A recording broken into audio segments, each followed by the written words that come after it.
How do we know that something happened? That what we're seeing is real? That we're not being fooled by fakes? Some TV trickery is pretty familiar to us. This technology, green screen or colour separation overlay, has been around in some form for decades. It allows us to convincingly give real people backdrops of virtual worlds for them to interact with. However, we're about to cross the threshold into a new world where it's possible to convincingly recreate known real people, famous people like politicians, and have them say and do more or less anything. We're a few years, but not many years away from a situation now where we can not only sort of create pretty sort of realistic environments for people, but we can also do things like manipulate their voices and manipulate their facial expressions and modulate their speech in real time. Here we demonstrate our method in a live setup. This is the Face-to-Face project, a collaboration between Stanford University, the Max Planck Institute, and the University of Erlangen-Nuremberg. As we can see, we are able to generate a realistic and convincing reenactment result. They can take the facial expressions of one person and map them onto the features of another in real time. The results are already amazing and only going to get better and better.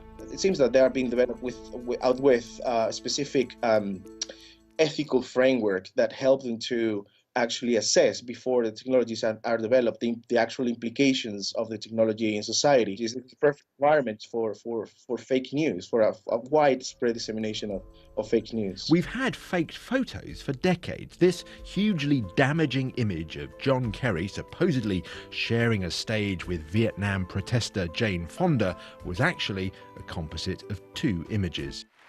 Now the company that invented Photoshop, Adobe, has unveiled a new, potentially game-changing manipulation tool. At this event in November, Adobe demonstrated Voco, which, loaded with just 20 minutes of real sample voice, can then make someone say anything just by typing it in. So how about... And playback. And I kissed Jordan 3 times.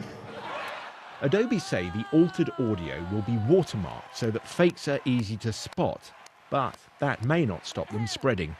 Often the things that we see as fake news or false stories are actually very easily debunked in a matter of seconds, but it doesn't necessarily stop them from spreading.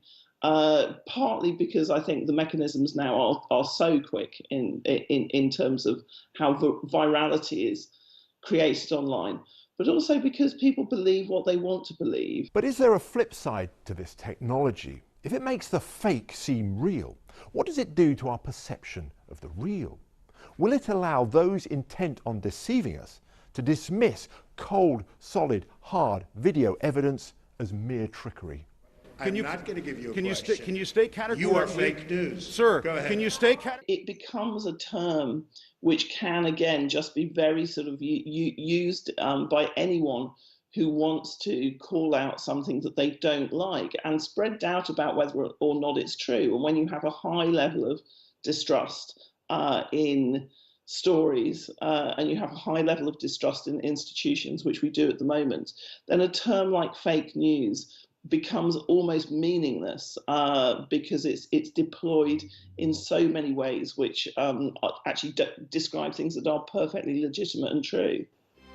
We've grown more sophisticated in our ability to discern what and who is real. However, accelerating technological change means we'll need to quickly refine how we weigh the evidence of our senses. Doctor, we're flying!